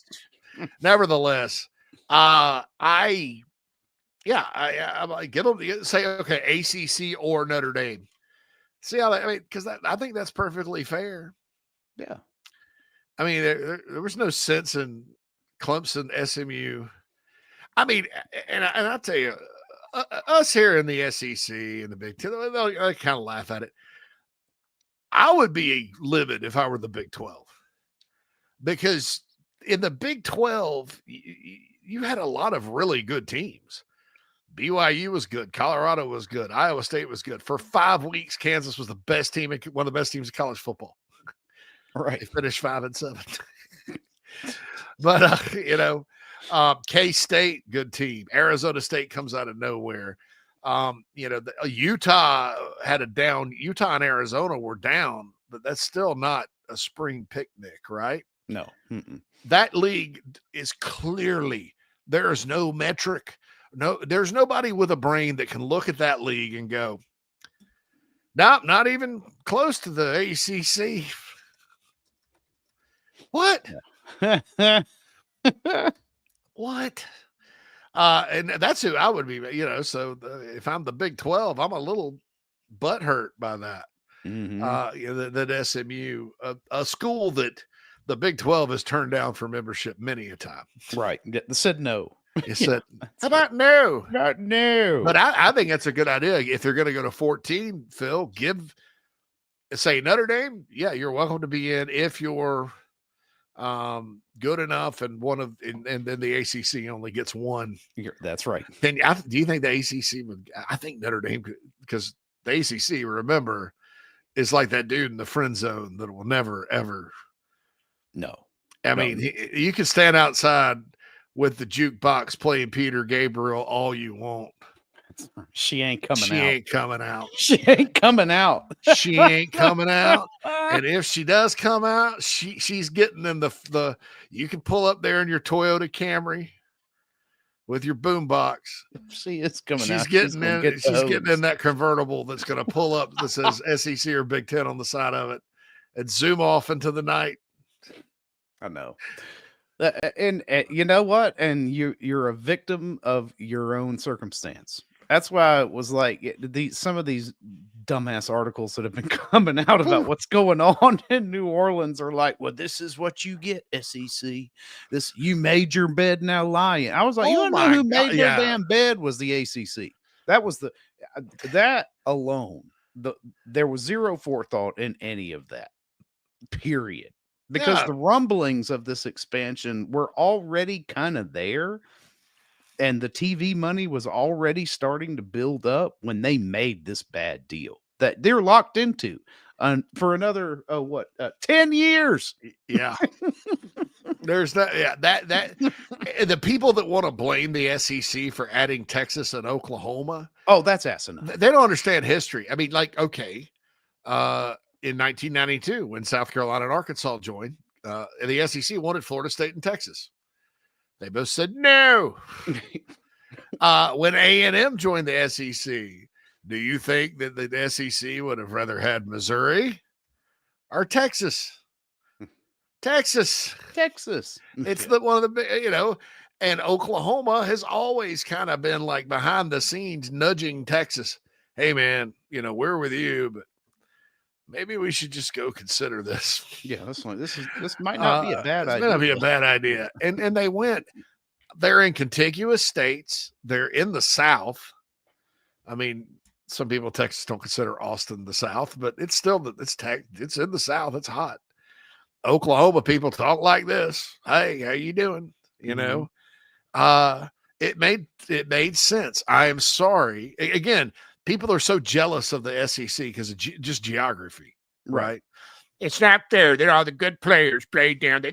Are those guys getting an education? Are they getting an education? Actually, we are. We're smarter than you, and we pay like a third of the taxes. So who's the dummy? That's right. Dummy. Anyway, So it made total sense. It made total sense, man. Yeah, To add those teams. What does not make sense is adding 2 schools from Los Angeles to your league that in a league that stretches across the entire northern fourth of the country that should not go west of Nebraska under any circumstances. No, you are a Midwest league, right? You are a Rust Belt upper Midwest league. That is exactly what you are. And your flaming jealousy over 2 of the largest brands, not just in football, but in college athletics, joining the person you consider a rival who would frankly not really, I would think, if looking at the other side of it, be like, well, you're not a rival, you're just the next one, you're just the next big thing. And then that's why this whole SEC Big Ten crap is a non-starter for me, because I hate it. No. You're not going to dictate because who are you? You're 3, traditional powerhouses and everybody else. Before you added these It's just about names, money. yeah, it's absolutely ridiculous. Why should a South Carolina fan who right now could spend less money traveling to every conference away game in the current format than they would traveling to see the team in the postseason, then add a postseason's expense worth of travel to have to go to the West Coast? It's no, that should be a non-starter. I don't even know why that's on the table. And the other sports are what? So I mean, basketball is just. I mean, the West Coast teams are about to just ask Mick Cronin from UCLA about that. I mean, nobody thought it through. They just they just puffed their chest out. Keep in mind, this is the same league that sat there with the ACC and Pac-12. We're like, we don't believe you're valuing the right thing in education and all that. Well, I'm gonna go to Foga to Chow and write a mission statement. Yeah, and then you saw what they were really doing. Right, it's like everything else in Chicago. Don't trust anything. Yeah, no. They literally took a knife and just cut the heart out of their faithful buddy. Yeah, where were the Big East offices located? Was that the New Big York? East? New York City. Yeah, well, look at that. Do not deal with teams that base themselves. You want to know who you can trust? That group that settles themselves right out of Birmingham, Alabama. Birmingham, Alabama. You know what? We're going to put our office in we could be in Atlanta, but we're not going to do that. The ACC is in Charlotte. That's just a load of incompetence. Oh, please. That's which is what the irony of ironies is, because, of course, banking and finance are what, built that city, and you're the poorest of the powers. Let me think. They may not have moved to Charlotte yet. Because they were in Greensboro for forever. Right. The ACC was. But, I mean, so... I with the Big Ten, and so the other thing that pissed me off, and then we'll get to our final break, and I'll drop the bomb because y'all are gonna hate this. Keep teasing it. I know, I keep teasing it. Is more SEC Big Ten bowl matchups? How about no? Yeah, haven't we seen enough of these? Oh God. Look, it's one thing having to go to the same place in Florida all the time. There was a quote in Heather Denish's article. It's like, oh, the cool thing was Alabama got to play Michigan this year. That was cool. And I'm like, are you kidding me? Had Alabama not gone through that dynastic run, they would have played Michigan a couple of times already. Yeah, that's the only thing that prevented that matchup from being so far apart, right? They played them last time they were in the Citrus Bowl, so it was like 3 times they played. I remember the CarQuest Bowl used to be the Blockbuster Bowl. I think Alabama Michigan played in a CarQuest Bowl once upon a time as well. So it's not like they've never played. Oh, that was cool. Shut up. Oh my God. I mean, no, it was, the only thing I kind of like about it is with the whole Big Ten marrying the SEC kind of thing, or is the, Carolina could get to play Maryland I like that. I kind of like that idea. Right. Play Maryland. Oh, good. We get to settle this on the field. Yeah, let's play Maryland. I'm perfectly fine with. Maryland and South Carolina had like a heated basketball rivalry back in the 70s, or the McGuire and Lefty. I could see that, right? Yeah, that would make sense. There were Yeah, fights and stuff when they were both in the ACC. So, all right, so I'll be back. And so, what is the big? So, I hated the bowl thing. I hate the 14. I'm unsure about the play-in weekend taking the place of bowls. I don't like that. I do like expansion, and I don't really mind automatic bids. And the reason we're having automatic bids is exactly because of what happened. And I told you I thought this should happen. And the Mickey Mouse people that are against it, your conference is declining. They don't know football. They don't understand football. They don't understand players. I'm not going to say anything else because I'll say some stuff that's just very bad. No, I know. I hear you. I love the whole SEC was down this year. Markedly down. No. Just like the Big 12 wasn't down and never has been worse than the ACC. They just don't have a brand name team that was dominating. Down means the middle improved, and therefore the records weren't as pretty. That's what down means. And I'm going to say this too, that there was a newsletter I got from The Athletic today where I think a straight up, maybe I don't know where this guy's coming from politically or whatever, but you could tell he's being political with it. Anybody that wants relegation in college football, that's not how we do sports in this country. It is un-American. That's the one thing I disagree with Josh Pate on. It was like, well, you could be relegated down and out when he was doing his conference realignments. No. Let the Europeans have that. So. Yeah. If you're lucky enough to be Vanderbilt and affiliated with the SEC, you should not be able to be kicked out.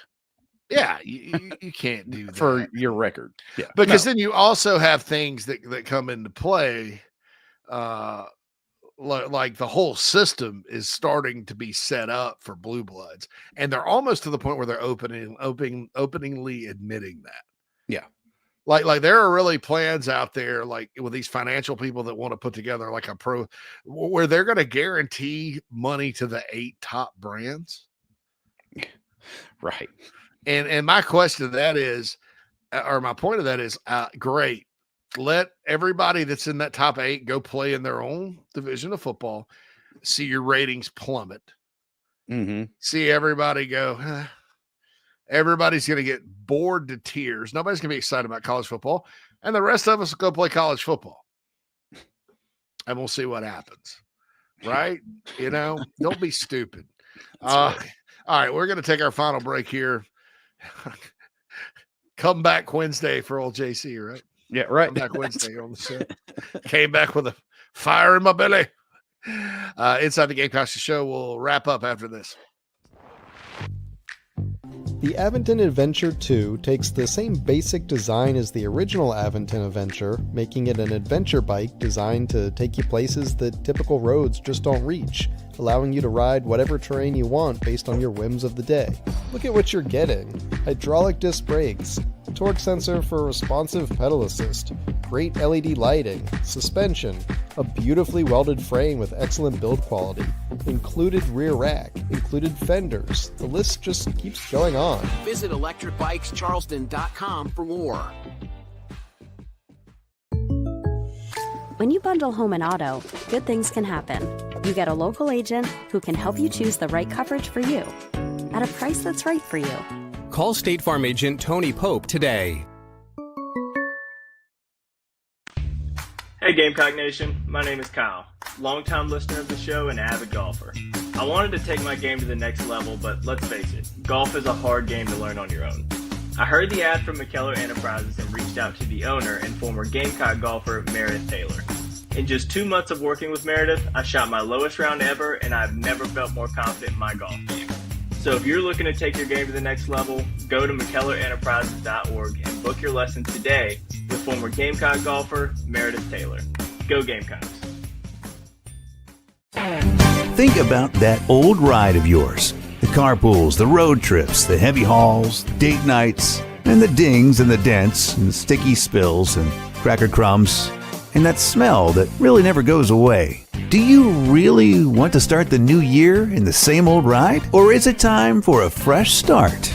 Now's the time for incredible New Year's savings at Love Chevrolet on the entire lineup of award-winning vehicles. Love has more new Chevys on the lot than any other dealer in the Midlands in the color, style, features you've been looking for. With New Year's savings and Love's famous low price guarantee, your new ride in 25 will be invigorating, exhilarating, and affordable too. South Carolina's #1 volume Chevy dealer, I-26 at Harbison, and online at lovechevy.com. Together, let's drive. That's the power of love. Love Chevy.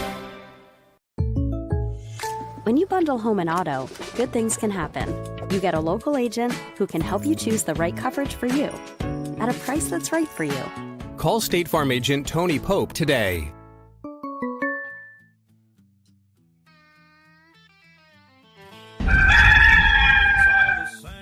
Welcome back, everybody. We are hitting this hump day hard, coming back off of 2 days off. We got all the heavy hitting opinions right now because, well, you know why? There's a lot of freaking changes going on in the sport that we love. And not all of it is designed, well, hardly any of it is designed to really enhance your experience. So we are taking them to task, if you will. And much I'm gonna have to change. I saw. Yeah, I noticed you got hit up there. Remarking to myself, I'm gonna make it through without my mic coming unplugged. No worries. Yeah, you're good now. You sound good now. Mm-hmm. It's a USB-C cable. It's really long, and so my clumsy butt stepped on it a couple of times. And I know I've got one too. Oh yeah, we've got the same mic. Apparatus off the desk, because I don't have that arm that's attached. I just have it sit up. I actually have it sitting on a couple of boxes for Manscaped that I haven't opened. I love how Mike said he puts his in a little flower pot. I'm like, man, that's perfect. Mike Morgan flower pot. Yeah. So, and look, man, I'm not one of these people that gets on here and just tease off all the time. I like to chill out and have a good time. But yeah. I'm just, this New Orleans meeting worries me because I am fundamentally against more disinterested football with the Big Ten and SEC just to get Ohio State and Alabama or Georgia matched up every year, or whoever the hell they are, Texas or whoever. You want to play those games, chances are those teams will play each other eventually in the playoff. I mean, you don't need to force the issue. More often than not, you're going to get matchups between these blue blood institutions than you will otherwise. Yeah. Right? Yeah.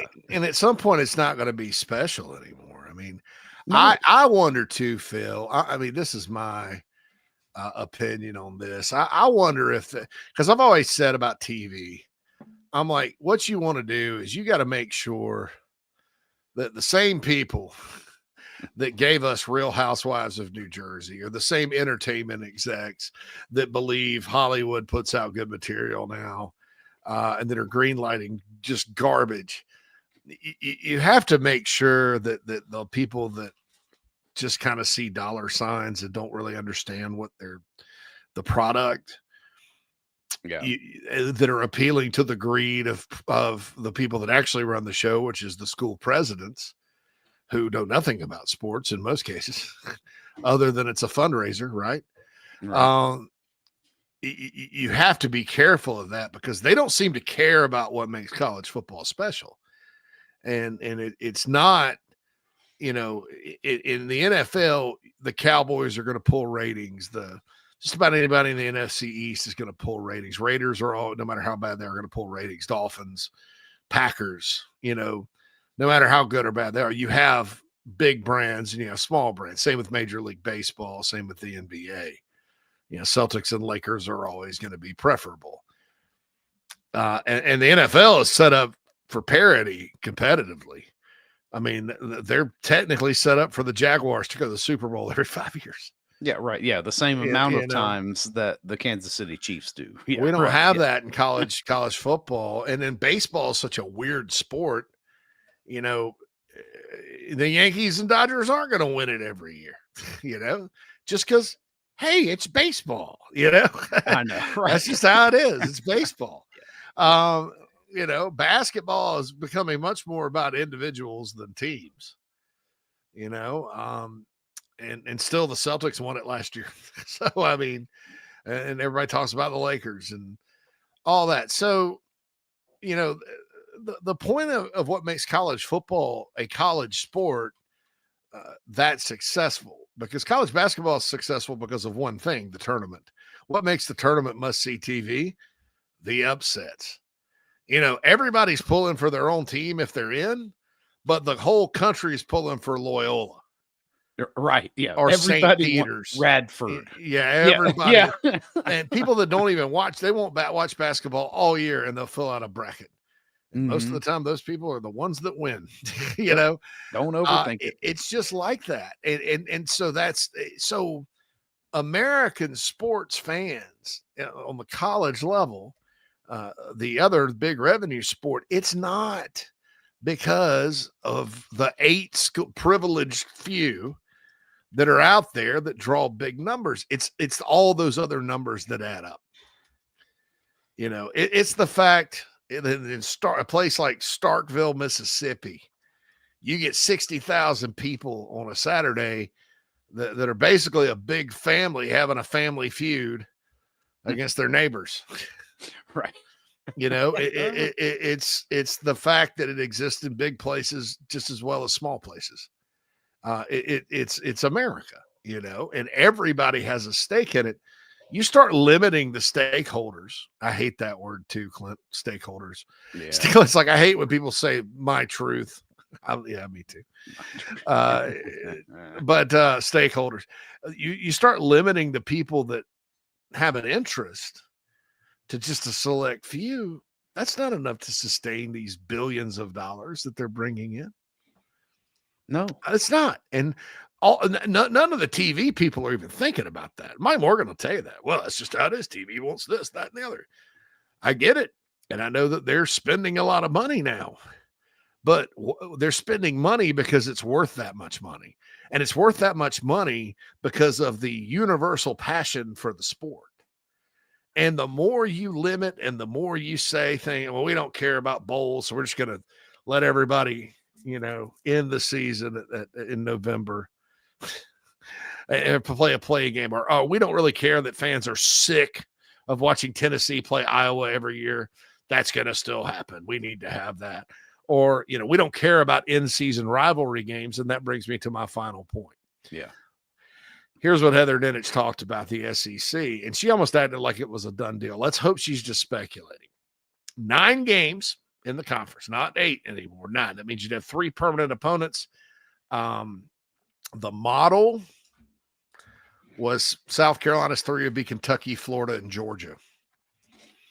So here come the Dogs and Gators back on the schedule.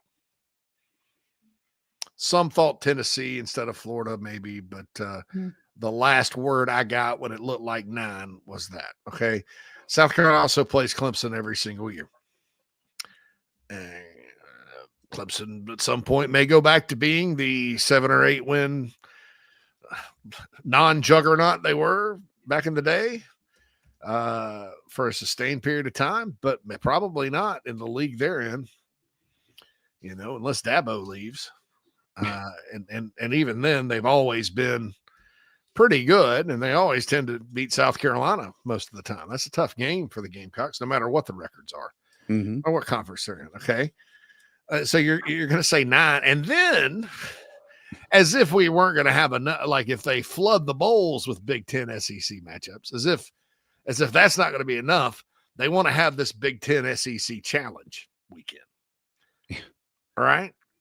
Yeah, so let's draw it up to where you could potentially play, I don't know, Ohio State in the opening weekend, Georgia, Florida, you know, let's say there's one year that cycles in where you're playing, Clemson, these are all, and then next thing you know, your SEC cycle through is Alabama, an ascendant LSU, Ole Miss, and then nobody's gonna listen to your argument that your 4 losses deserve you a shot at the title when it's probably a hell of a lot more legitimate than it was, say, I don't know, a Wisconsin team who happened to draw Vanderbilt, as a permanent cross opponent in Minnesota, and maybe only had to play 2 out of the 4 Southern California, Oregon, Ohio State, or Michigan. Yeah, that seems fair. There's a small portion of the fan base that's, I don't know, that doesn't want to play Clemson anymore. They don't want to drop the Clemson game because it's too much. That said, and Bruin Nation in the chat box points out that Carolina would go 5-7 a lot more, or worse. And if that happens, if we have another stretch around here like the 90s, all this interest in Carolina football and the money coming in, and everything else, people get sick of it. You got to reward the fans with winning at some point.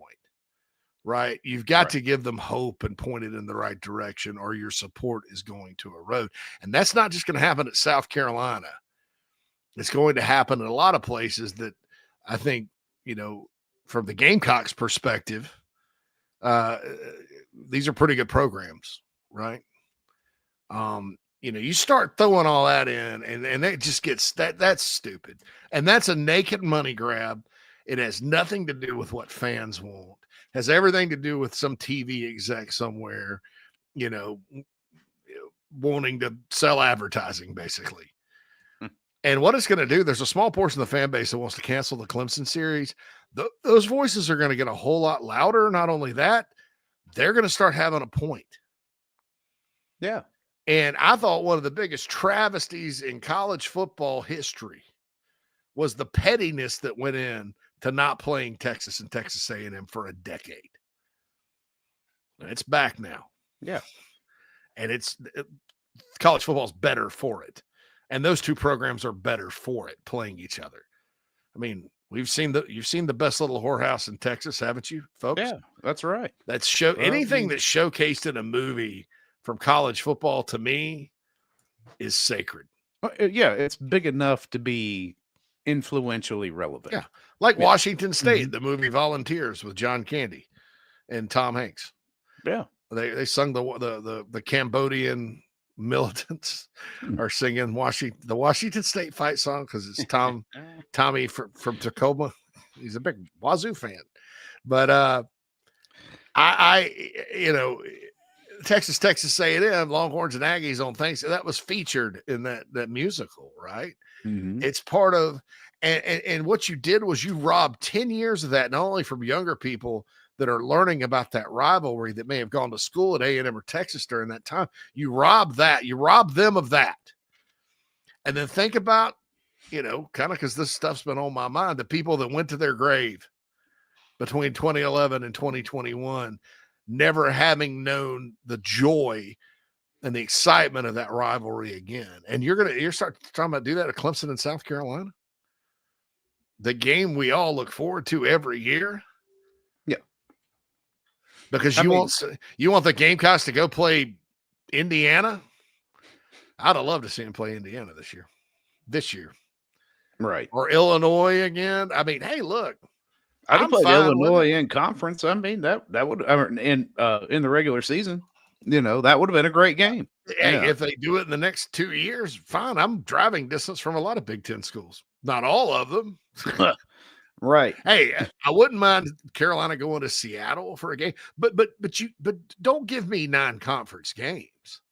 No. Don't give me 9 SEC games. That's stupid. 9, the Big 10 and Big 12 are wrong for having 9.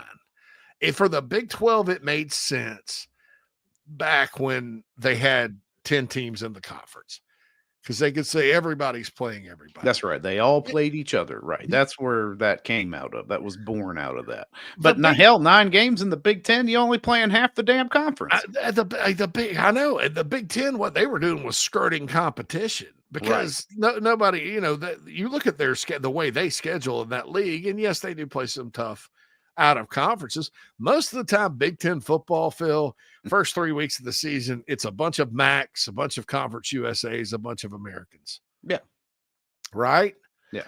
They don't really play many good teams. It's exciting when Nebraska plays Colorado again. Right. That was a big game that weekend, It was. Your Michigan State. I remember Michigan State opened on a Friday night, like 3 straight years. They play a directional Michigan school every year. One of those years they had Connor Stallions on the sidelines. But Purdue, I mean, unless one of them's playing Notre Dame or something, they usually and they ease into their schedule. So that's fine. Play 9. I mean, who are you playing? Northwestern, Minnesota, somebody now. You may have to play UCLA.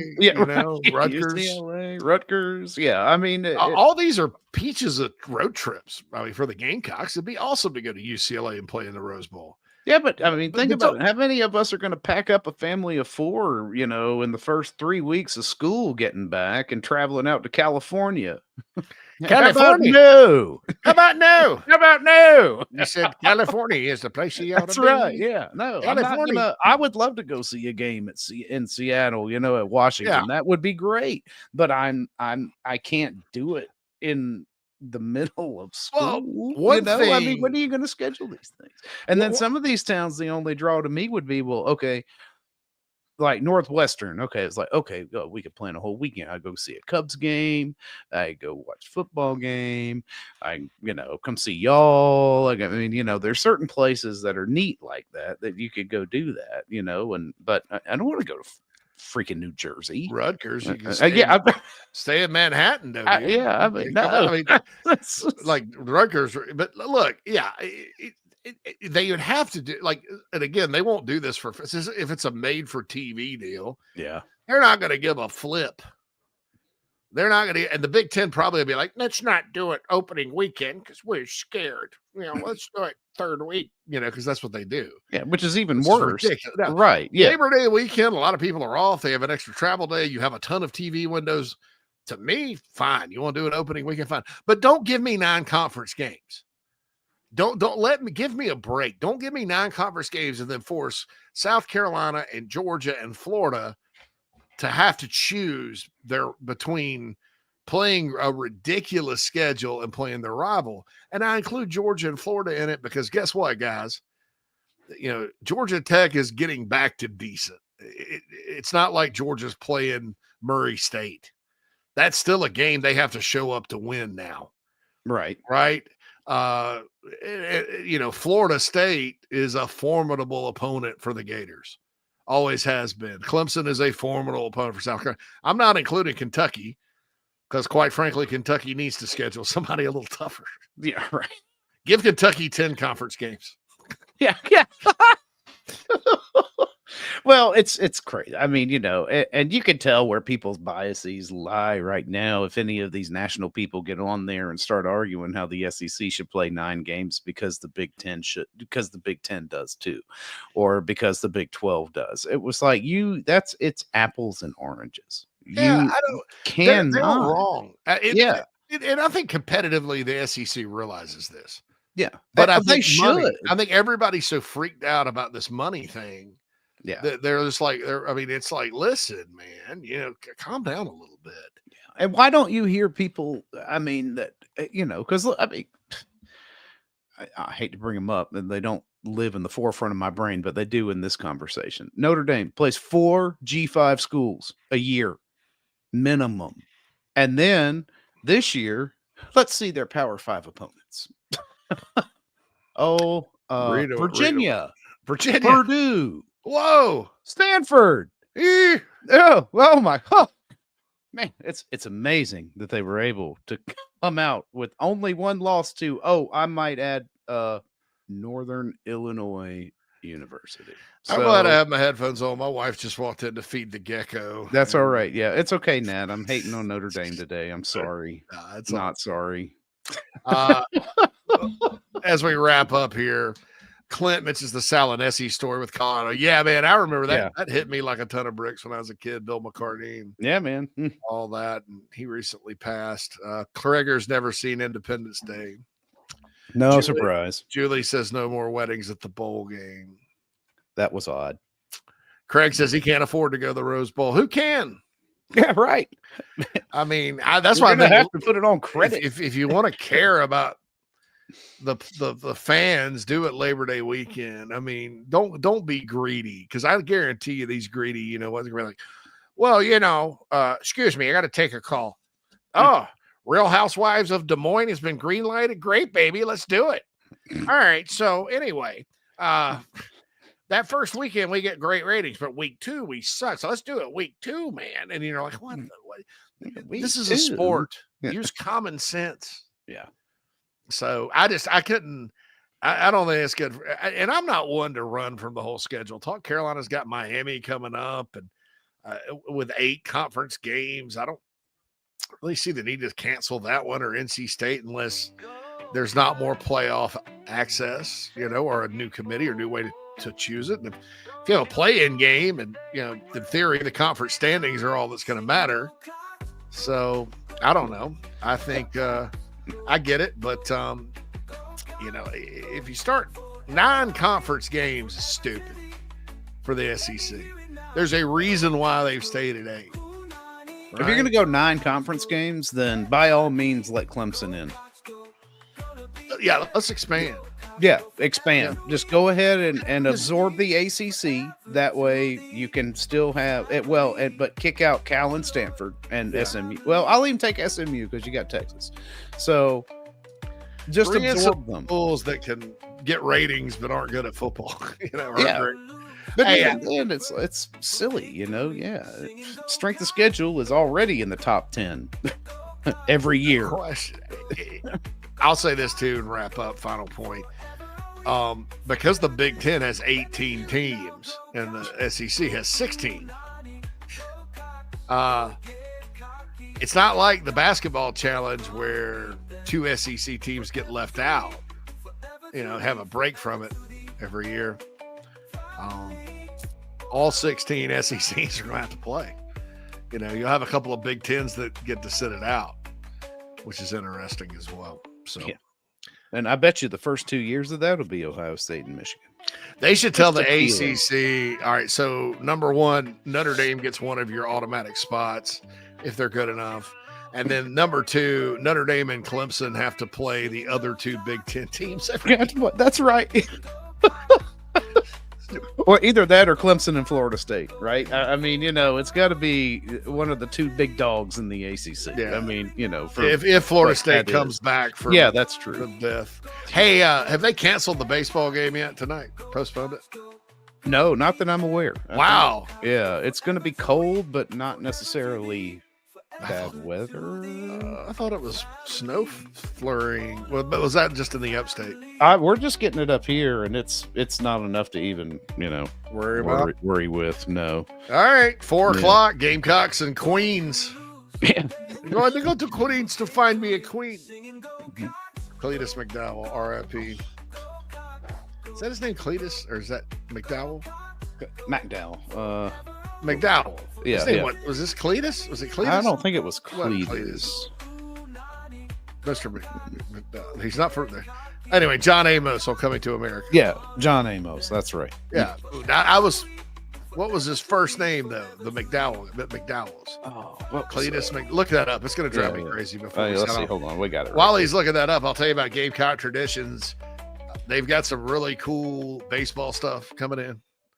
Check them out. Big partner of ours. We love Gamecock Traditions. Yeah. They're always, and they got the Ribo hats in now. Ribo hats, man. That guy's come a long way with a great product, and I'm so happy for him partnering with them.